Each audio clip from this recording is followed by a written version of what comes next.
Quem são os escolhidos de Deus? O que significa quando dizem que você é o escolhido de Deus? A Bíblia diz em 1 Pedro 2:9, 10 Mas você é um povo escolhido, um sacerdócio real, uma nação santa, possessão especial de Deus, para que você possa declarar os louvores daquele que o chamou das trevas para sua maravilhosa luz. Uma vez você não era um povo, mas agora você era o povo de Deus. Uma vez você não tinha recebido misericórdia, mas agora você recebeu misericórdia. Esta escritura nos diz quem são os escolhidos de Deus de uma forma muito simples. Eles são aqueles que responderam ao seu chamado para sair da escuridão para sua luz maravilhosa, aqueles que receberam sua misericórdia e se tornaram seu povo. Todas essas coisas não são coisas feitas na carne, elas se originam com seu corpo ou emoções. Não, elas mostram sinais, sim, no entanto elas são o produto da fé, aproveitando a graça salvadora de Deus que o transforma. Jesus disse que muitos são chamados, mas poucos são escolhidos. O chamado é para todos, mas apenas aqueles que responderam a esse chamado saiam das trevas para sua luz, da ira, da pecaminosidade, para receber sua misericórdia e fora da multidão para servir ao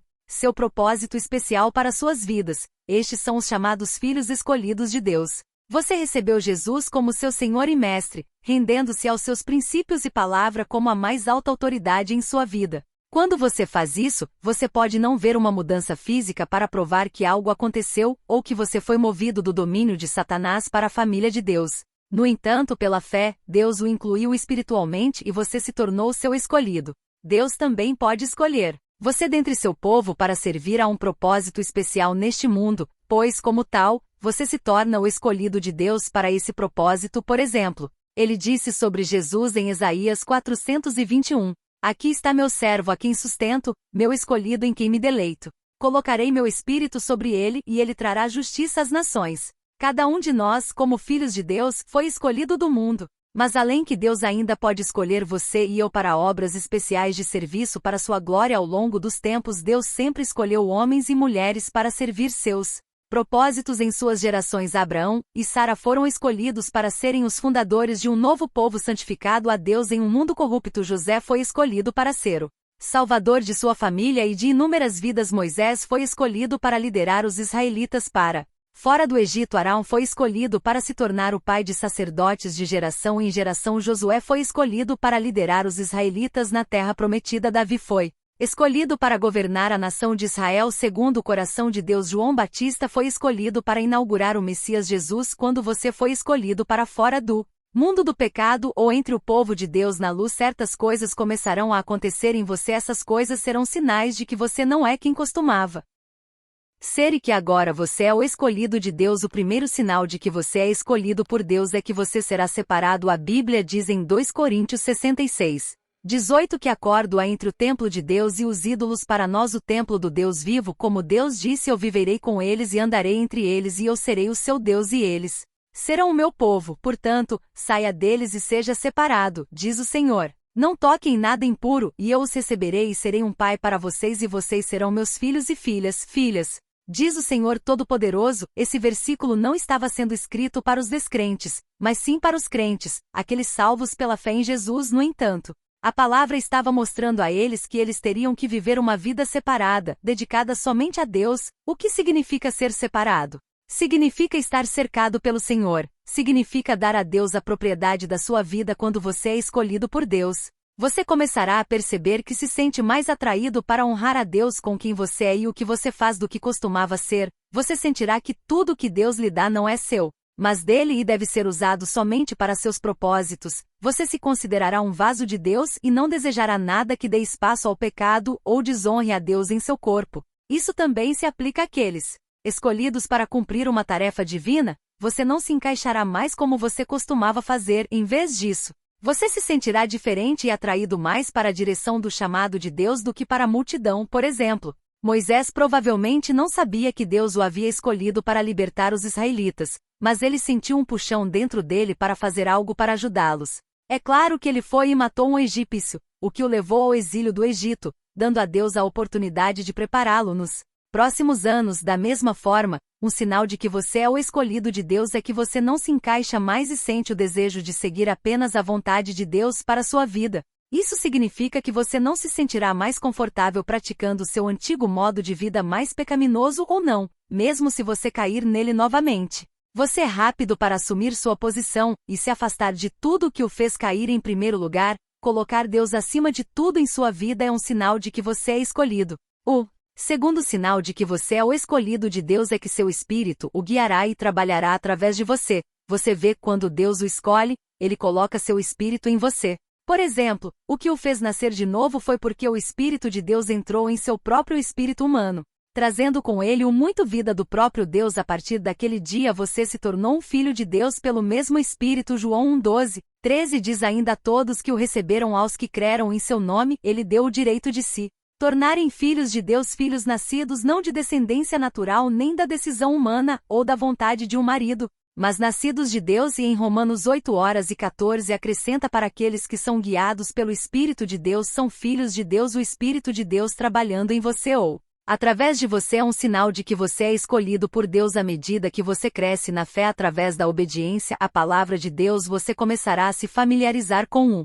Espírito Santo. Ele usará a palavra de Deus em seu espírito e suas convicções pessoais em seu coração para guiar sua vida. Isto é o que significa ser guiado pelo Espírito. Ele irá picar você quando você precisar. Ele irá lhe mostrar visões se você precisar de uma. Ele fará milagres através de você quando você permitir a ele. Qualquer um que Deus escolher, ele unge com seu espírito para a vida ou obra para a qual ele os escolheu. Então, se Deus o escolheu para uma tarefa específica, você deve esperar ver o Espírito Santo se manifestando em você para essas áreas de uma forma sobrenatural. Você não precisa se preocupar em ser guiado ou empoderado. Se você apenas obedecer, você o verá trabalhando através de você conforme você segue. O terceiro sinal é que quando você é escolhido por Deus, você se tornará um alvo do inimigo. Meu pastor sempre me dizia que se Satanás não ataca você, ou que você está fazendo direta ou indiretamente, significa que você está indo na mesma direção que ele. Você vê, a Bíblia nos diz que estamos em constante guerra com o inimigo.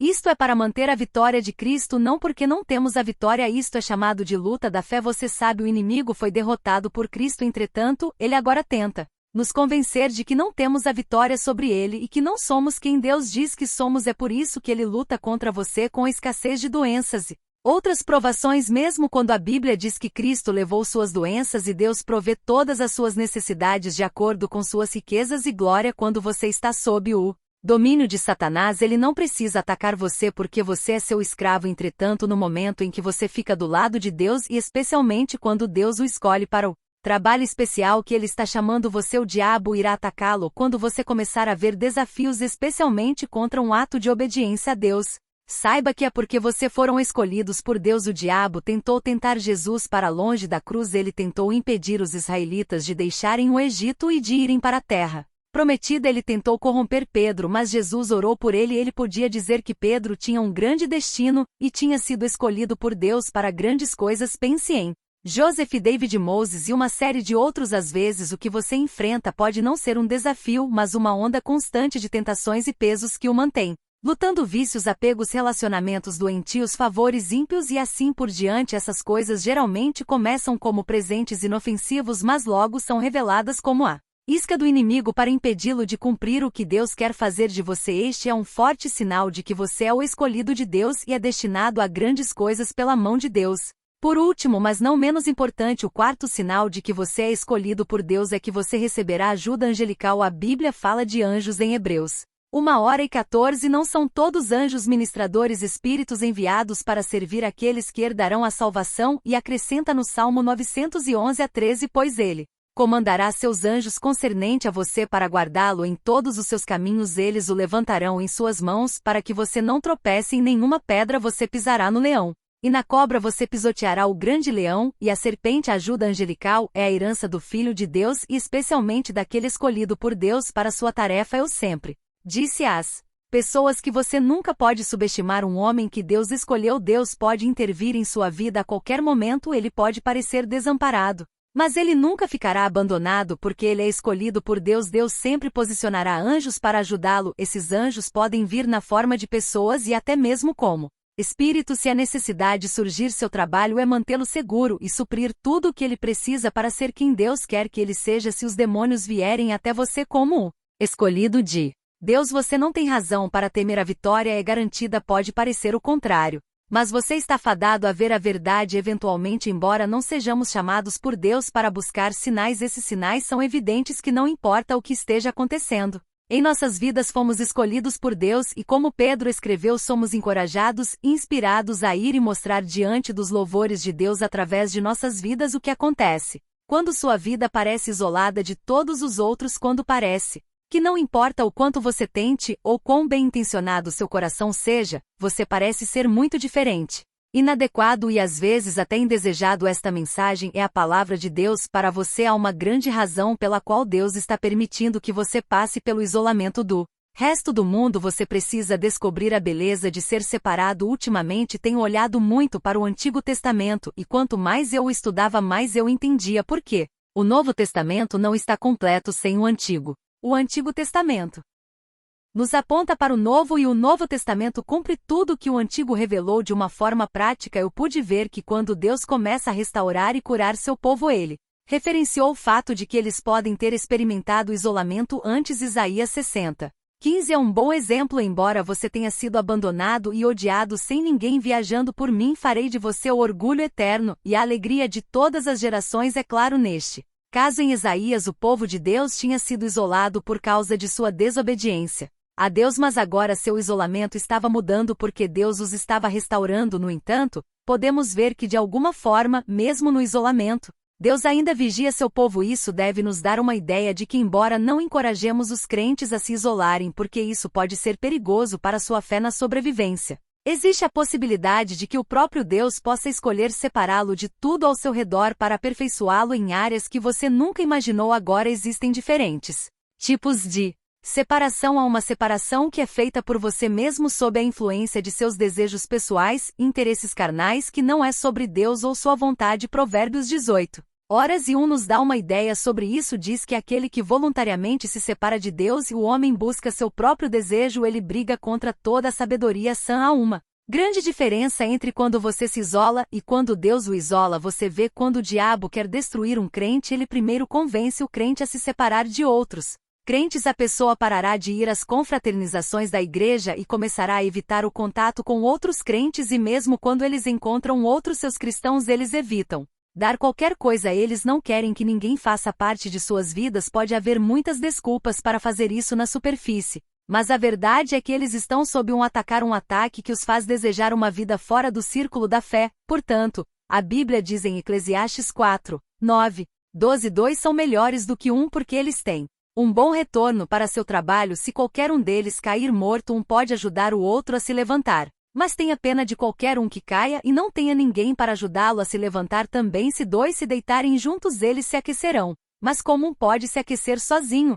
Embora um possa ser dominado, dois podem se defender. Um tribunal de 3 fios não é quebrado rapidamente. E Hebreus 10:25 acrescenta: não abandonar nossa reunião como crentes para adoração e instrução, como é o hábito de alguns, mas encorajar uns aos outros, e ainda mais fielmente, como você vê o dia do retorno de Cristo se aproximando agora. Isso não tem a ver apenas com a comunhão física da igreja, mas também com o senso geral de comprometimento com o reino de Deus em relacionamentos, serviço e devoção. O que não o aproxima de Deus busca destruir sua vida, seja uma ofensa, uma mágoa, um trabalho, fama, uma porta aberta, um relacionamento ou qualquer outra coisa. No entanto, quando Deus o separa e parece que você está sozinho por causa de o que Ele está fazendo em sua vida, então você está em uma aventura maravilhosa onde sua vida vai sair do outro lado parecendo mais bonita. Você vê enquanto lê o Antigo Testamento e o Novo. Aprendi que alguns dos maiores exemplos de homens e mulheres poderosamente usados em suas gerações foram frequentemente separados por Deus para si mesmo antes de serem revelados ao povo para abençoá-los. Uma razão pela qual ser separado e isolado por Deus é algo que você deve almejar é porque isso o ajudará a ver o mundo de uma perspectiva diferente. Há coisas que você nunca verá ou entenderá enquanto estiver correndo com a multidão. Enquanto estiver no caos da multidão, você só ficará limitado ao que a multidão vê e sente, mas quando estiver separado deles, verá o que eles não estão vendo e sentirá o que eles não podem sentir. Por exemplo, para que Deus fizesse de Abraão uma bênção para o mundo até hoje, Deus teve que separá-lo de tudo que ele já conheceu: sua casa, amigos de infância, tradição familiar e até mesmo relacionamentos familiares. Gênesis 12, 1-3 diz que o Senhor disse a Abrão: saia do seu país, seu povo, na casa de seu pai. Para a terra que eu te mostrarei, eu te farei uma grande nação, e te abençoarei, eu farei seu nome grande, e você será uma bênção, eu abençoarei aqueles que te abençoarem, e quem te amaldiçoar eu amaldiçoarei, e todos os povos na terra serão abençoados através de você. Abraão era de uma terra de adoradores de ídolos. Mas Deus não só o libertaria daquela vida, mas também lhe daria uma vida totalmente nova e, para que isso acontecesse, ele o tirou do ambiente ao qual ele estava acostumado. Às vezes sua vida pode parecer que não está progredindo, você verifica seu relacionamento com Deus e tudo parece bem, você estuda sua Bíblia, ora, anda em obediência com o melhor de seu conhecimento, mas ainda parece que você não está se encaixando. Como você gostaria que você poderia? Isso é uma confirmação de Deus para você hoje. Deus ainda está com você, ele não te abandonou, ele não saiu de licença, você está passando por um processo de fortalecimento como ouro passando pelo fogo do refinador. Você está a caminho de uma beleza maior do que você já conheceu. Entender o grande motivo de Deus para isolar você o ajudará a abraçá-lo com confiança nele sem reclamar. Abraão não foi a única pessoa que Deus separou de sua família, e Jacó, que na época parecia estar fugindo de seu irmão Esaú, mas na verdade estava correndo para o plano de Deus para sua vida, e Moisés, que parecia ter perdido seu caminho e foi exilado de sua estimada posição de honra no Egito. Como alguém poderia cair de um alto príncipe para um pastor comum? Mas ele estava onde Deus queria que ele estivesse. Os anos que ele passou como pastor, ou Deus o ensinando a se tornar um pastor fiel para seu povo, e quanto a Davi, Elias, até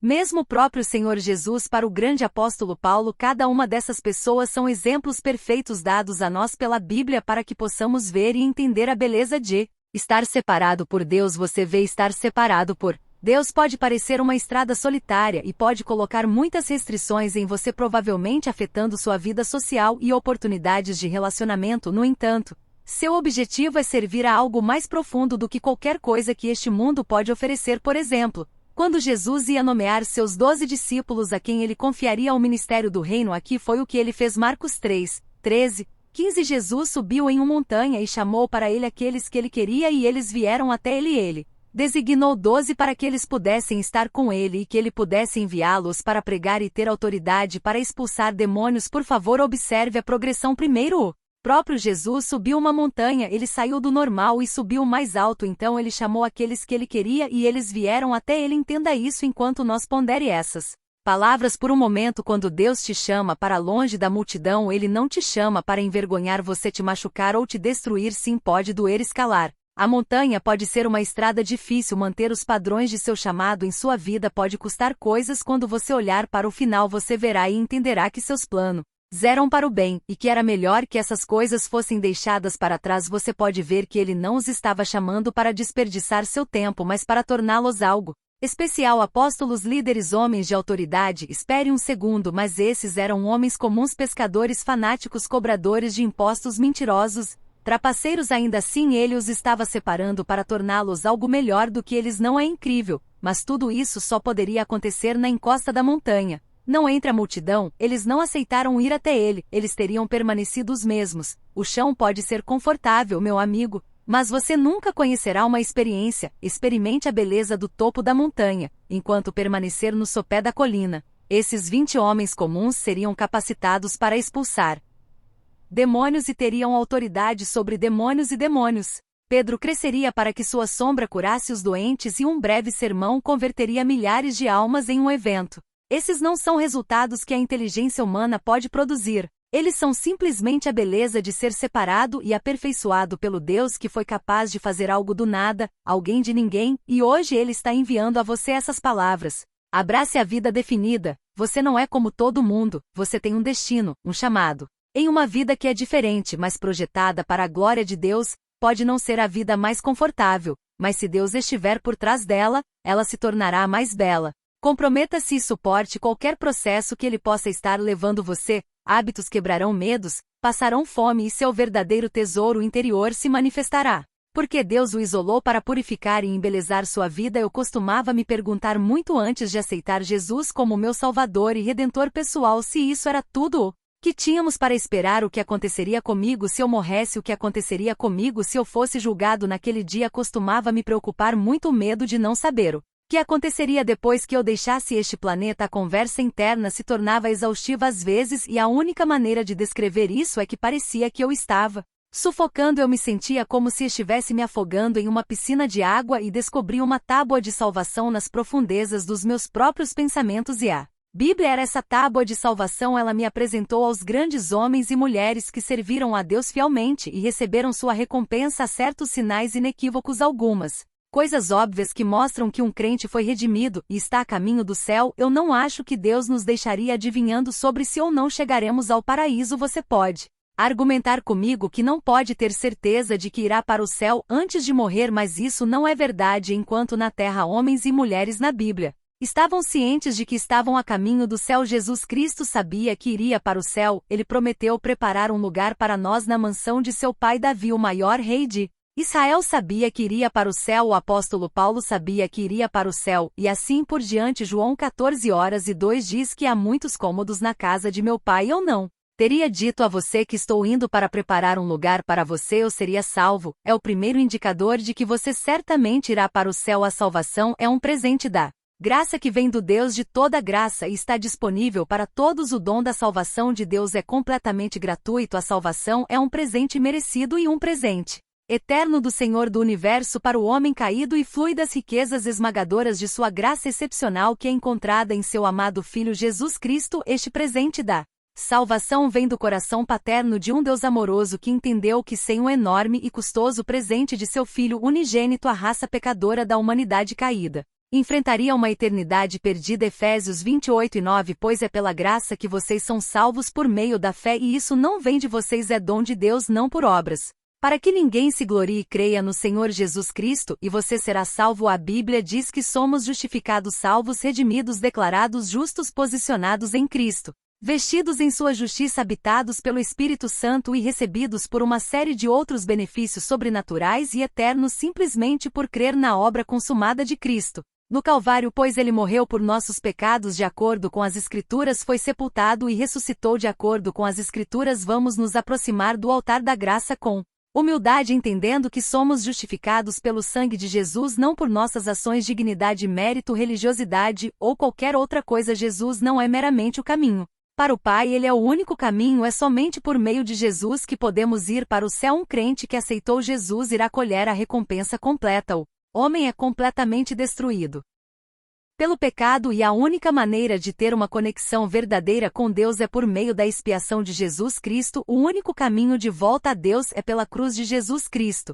Ele não é apenas um guia espiritual que veio para mostrar aos pecadores o caminho que eles deveriam seguir. Ele é o caminho do Pai em si mesmo. Não há outra opção, porque somente Jesus Cristo é capaz de lidar com nosso problema de pecado. O Cordeiro inocente e imaculado de Deus levou nossos pecados sobre si e morreu em nosso lugar. Jesus disse a ele: eu sou o caminho e a verdade e a vida. Ninguém vem ao Pai senão por mim. João 14:6. Ele era nosso substituto viável e seu sacrifício expiatório nos absolveu para sempre de nossos pecados, culpa e punição. É por isso que ele é o único caminho para entrarmos no reino puro de Deus. O caminho para a presença de Deus foi aberto por Jesus e nunca será fechado para o crente por causa de sua graça insondável. Ele fornece expiação perfeita com Deus e ele nos confiou o ministério da reconciliação. O caminho é Jesus e ele veio até você. Não há nada mais para você fazer a não ser acreditar nele. Você aceita-se ele com base na fé. Não há outro caminho para o Pai senão por Jesus. Jesus é o único elo entre Deus e o homem pecador, já que ele é o caminho. Conhecer Jesus é conhecer o Pai. Muitas pessoas acham que levar uma vida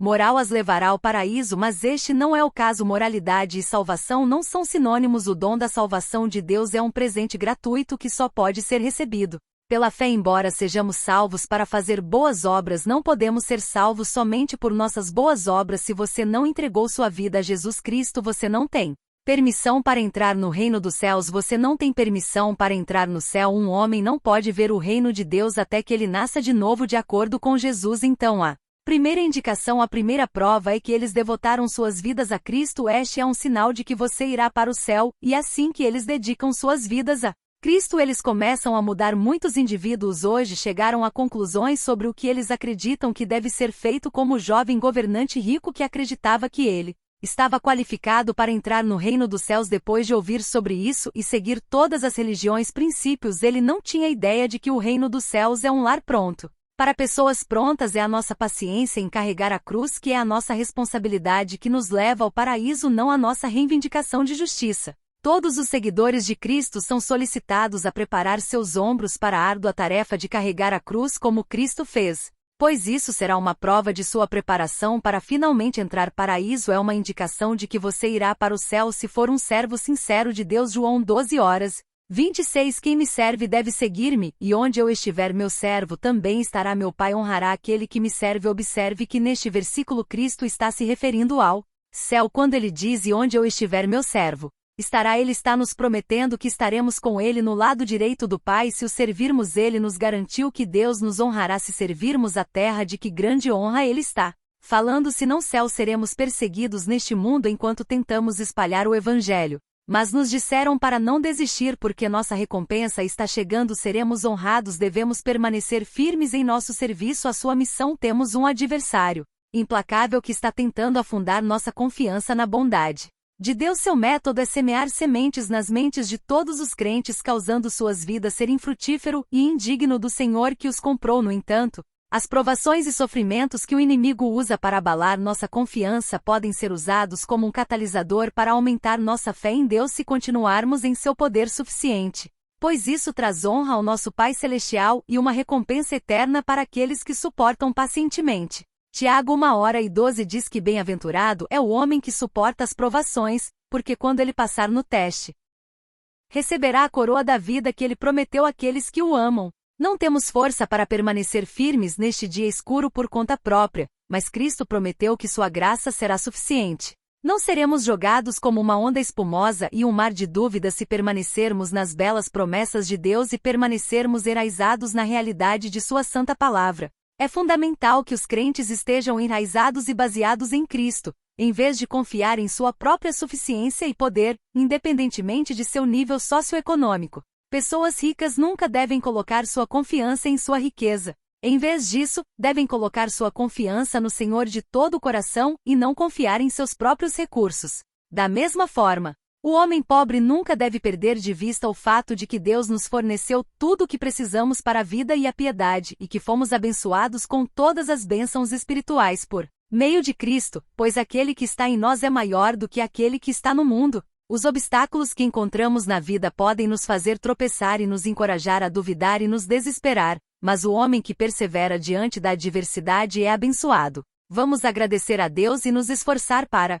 permanecer firmes em Cristo e nos manter fiéis às promessas de Deus para nosso benefício eterno em seu reino. Por fim, fomos lembrados de que se não formos justos, não podemos herdar o reino de Deus no céu. Temos que ficar longe do pecado se quisermos ir para o céu. 1 Coríntios 69:10 diz: Não sabeis que os injustos não herdarão o reino de Deus? Não vos enganeis, nem os fornicadores, nem os idólatras, nem os adúlteros, nem os efeminados, nem os abusadores de si mesmos com a humanidade, nem os ladrões, nem os avarentos, nem os bêbados, nem os injuriadores, nem os extorsores herdarão o reino de Deus. Quando chegarmos ao paraíso e refletir sobre nossas vidas, eu sinceramente acredito que tudo será revelado. Seremos capazes de ver todas as instâncias Deus nos resgatou de situações embaraçosas e todas as ocasiões em que Ele nos impediu de fazer julgamentos ruins. Seremos capazes de perceber o presente maravilhoso que Deus nos deu durante esta vida, pelo qual estamos atualmente assumindo crédito, e nos viraremos e olharemos Deus nos olhos,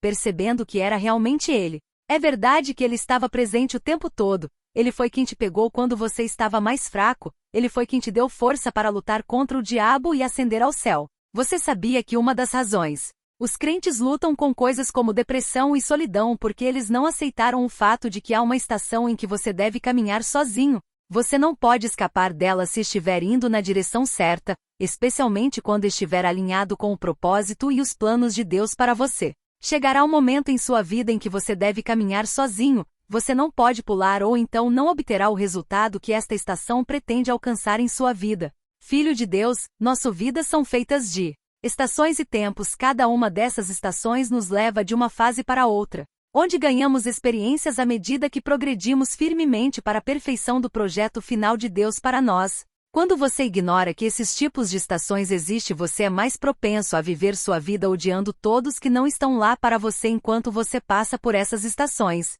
Você pode até começar a forçar as pessoas a passar por essas estações com você. Você precisa saber que criar uma empresa de falsas lealdades está fazendo mais mal do que bem a si mesmo. Vamos olhar para a palavra de Deus juntos hoje enquanto tentamos encontrar o encorajamento que você precisa não apenas para permanecer forte, mas para passar por suas estações de frente, sem medo ou frustração porque parece que você está sozinho. Logo antes de começar a montar a mensagem, eu passei algum tempo pensando sobre o assunto. Você vê como um ser humano. Eu também sei o que significa enfrentar os problemas da vida e durante esses momentos, especialmente como um líder ou um homem em uma posição de responsabilidade, todos esperam que você esteja ou acredite que você está bem. Todos automaticamente passam e querem que você esteja 100% o tempo todo. Você pode estar morrendo, mas ninguém parece notar o porquê. Porque eles esperam que você seja forte, eles esperam que você seja homem. Sobre isso, eles esperam que, já que você prega muito e sempre tem uma palavra de encorajamento para os outros, você deve saber como para se encorajar a voltar ao normal em um instante ou se curar imediatamente e voltar a servir o mundo a princípio. Isso partiu meu coração enquanto eu olhava ao redor para aqueles que eu sei que professaram sua afeição e lealdade a mim e aqueles com quem estou há muito tempo, e eu me perguntei: onde estão todos? Senti uma confirmação dentro do meu espírito que dizia que todos estão onde estão. Nada mudou. Você está simplesmente passando por uma temporada em sua vida que, embora você não queira se isolar, aqueles que esperam estar lá para você não podem estar lá, mesmo que tentem ou queiram. O próprio Deus os manterá naturalmente longe. Por quê? Porque Ele te ama e quer que você passe por esse processo. Será difícil? Sim, mas Ele estará com você durante todo o processo até o fim. No final, você terá a companhia de que precisa e a experiência da pessoa que você se tornou. Foram algumas das palavras de afirmação que recebi em meu coração, e me ocorreu que isso é verdade quando você tem um grande destino diante de você. Eu lhe digo que você deve entrar na temporada. O exemplo perfeito é Jesus. Você vê, uma das razões pelas quais o Senhor Jesus chamou nosso exemplo perfeito é porque pelas coisas que Ele passou. Por cada parte de sua vida é relacionável a tudo que podemos enfrentar em nossas próprias vidas na Terra hoje. Jesus tinha um grande destino que o veria se tornar o Salvador da raça humana para sempre. No entanto, esse destino exigiria que Ele entregasse sua vida. Não sei se Jesus sabia como morreria ou não. Acredito que sim, e embora tivesse muitos amigos com ele durante sua vida, ele sabia que chegaria o dia em que enfrentaria seu destino sozinho. Observe que no caminho para o cumprimento de uma visão, as pessoas podem se reunir. No entanto, diante do destino, todo homem deve permanecer sozinho. Seu destino tem seu nome nele. Ninguém pode viver sua vida por você. Chegará o dia em que a vida o chamará para viver de acordo com esse destino, e para que você progrida, você tem que trilhar o caminho sozinho. Na noite de sua prisão, embora Jesus estivesse com seus discípulos, ele já se sentia sozinho. Ele até lhes disse o quão extremamente triste sua alma estava na época. Mateus 26:38 diz: então ele disse a eles: minha alma está sobrecarregada de tristeza até a morte, fiquem aqui e vigiem comigo. Vocês podem acreditar que o Senhor Jesus Cristo estava sobrecarregado de tristeza a ponto de morrer? Isso não parece uma boa combinação, não é mesmo? Nosso Senhor e Salvador Jesus também teve essa experiência e naquele momento não havia ninguém lá para ele. Agora entenda isso. Não era como se eles não amassem Jesus o suficiente ou como se não quisessem estar lá para ele. Isso era algo com que eles não podiam ajudá-lo. Era seu destino ser preso, julgado e crucificado naquele dia, não deles. Mesmo quando ele pediu que orassem com ele, eles adormeceram. Há situações em que ninguém pode ir com você ou fazer nada por você. Eles não têm o poder, nem o lugar para agir. Funciona da mesma forma que uma gravidez. Um casal pode se unir para fazer um bebê e ficar juntos enquanto a mulher carrega a gravidez. No entanto, o sentimento de gravidez no trabalho de parto é algo que apenas quem carrega a criança pode enfrentar. Não importa o quanto você ame sua esposa, você não pode ajudá-la a suportar a dor das dores do parto. Não importa o quanto você a ame, você não pode ajudá-la a empurrar o bebê para fora durante o trabalho de parto. Você pode ficar ao lado dela e encorajá-la, mas essa é uma estrada que só ela pode percorrer. Os médicos ou parteiras podem apoiar ela também, mas ela deve andar sozinha. Então, se você estiver bravo porque você esperava que alguém estivesse lá por você enquanto você passava por sua própria temporada sozinho, e eles não se lembravam disso, não havia nada que eles pudessem fazer, era sua temporada e você tinha que enfrentá-la sozinho. Um dia eles também terão a deles e não importa o quanto você os ame, você também não será capaz de fazer nada. Então o que você deve fazer quando estiver em sua temporada de andar sozinho? Vamos olhar para Jesus na Bíblia e aprenderemos qual é o melhor curso de ação enquanto passamos por nossa própria estações número 1. Quando você passar por esta temporada especial, não deixe de lado sua fé e, em outras palavras, segure-se firmemente em Deus. No Salmo 23:4. O salmista escreveu: mesmo que eu ande pelo vale mais escuro, não temerei mal algum, pois você está comigo, sua vara e seu cajado me consolam. Antes disso, Davi havia dito que Deus o guia no caminho da justiça por amor ao seu nome. Algo significativo sobre essas palavras é que chegar a uma temporada em que você deve andar sozinho é parte da orientação de Deus para sua vida. Não significa que você pecou ou perdeu o caminho, no entanto. Você lutará esse sentimento também porque pode parecer assim, e o diabo tentará convencê-lo de que esta é a razão pela qual você está sozinho em primeiro lugar. No entanto, esse não é o caso. A orientação de Deus em relação ao seu destino é o que o leva pelos vales escuros da vida. Muitas vezes, portanto, você tem a responsabilidade de se agarrar ao único que pode estar bem com você. Jesus orou naquela noite, carregou sua cruz e pendurou-se nela, embora ninguém parecesse estar lá com ele. O Pai nunca o deixou, até o próprio Jesus disse isso de antemão. João capítulo 16:32. Está chegando a hora, e de fato chegou, quando vocês serão espalhados cada um para sua casa. Vocês me deixarão sozinho, mas eu não estou sozinho, pois meu Pai está comigo. Por que você precisa disso? Já que ele o colocou nesta jornada, ele sozinho conhece o caminho e você precisa da força dele para carregá-lo através da crise que você enfrentará dentro de sua fé. Você perderá todo o sentido de estar na temporada em primeiro lugar, então, antes de perceber o que está fazendo. Você começará a procurar coisas mundanas para preencher o vácuo. No entanto, com fé, você encontrará um propósito em sua temporada silenciosa. Encontrará companhia em seus momentos isolados e você encontrará força em sua hora de fraqueza. Enquanto você anda sozinho, não é hora de parar de ir à igreja, orar ou desenvolver sua fé. Você precisa da presença de Deus para carregá-lo e, portanto, você deve se agarrar mais firmemente a Deus durante esta segunda temporada. Enquanto você experimenta a temporada em que você deve andar sozinho, não odeie ninguém por não estar lá. Em vez disso, desenvolva um melhor senso de compreensão e amor que não se baseia no que alguém pode ou não oferecer a uma mesa esperando por você após esta fase. Não permita que o ódio, a mágoa ou a decepção tirem isso de você. Entenda que ninguém pode ajudá-lo, além do que eles têm capacidade de fazer. Então, quando Deus diz que você está no estágio em que ninguém estará lá para você, não é hora de começar a lutar contra todos e chamar as pessoas de falsos amigos. Se Jesus tivesse feito isso, qual de seus discípulos teria sido qualificado para permanecer seu amigo quando ele foi ressuscitado? A resposta é nenhum deles. O que você deve fazer durante esta temporada é se concentrar no que Deus está fazendo em sua vida e tentar descobrir como você pode aproveitar ao máximo a temporada. Se houver uma cruz que você tem que carregar, carregue-a com fé na capacidade de Deus de apoiá-lo e não guarde nada contra ninguém que não esteja lá no momento. Número 3. Mantenha uma atitude de louvor. Ação de graças é terapêutica. Sua habilidade de manter a atitude de adoração e ação de graças durante sua temporada onde todos parecem cegos ou surdos para você terá um efeito de cura não apenas em seu corpo, mas também em sua mente e espírito. Seu louvor reafirma sua fé em Deus. Ele ajusta seu coração para focar na obra do Pai, renovando sua confiança em sua habilidade de mantê-lo firme até que ele lhe dê o futuro que ele lhe prometeu. Estas são 3 coisas muito poderosas para fazer. Número 1. Segure firme na fé. Número 2. Não ande em ódio, dor ou decepção por aqueles que estão ausentes. Número 3. Mantenha uma atitude de louvor. Quando você passar pelas estações que você deve andar sozinho, você deve segurar estas 3 coisas. Elas vão te salvar de perder as ações de Deus em sua vida enquanto ele te guia no cumprimento do grande destino que ele lhe deu. Quando estamos passando por momentos difíceis, há um jogo que tendemos a brinque com Deus. Você conhece um esporte de construção de equipe chamado cabo de guerra.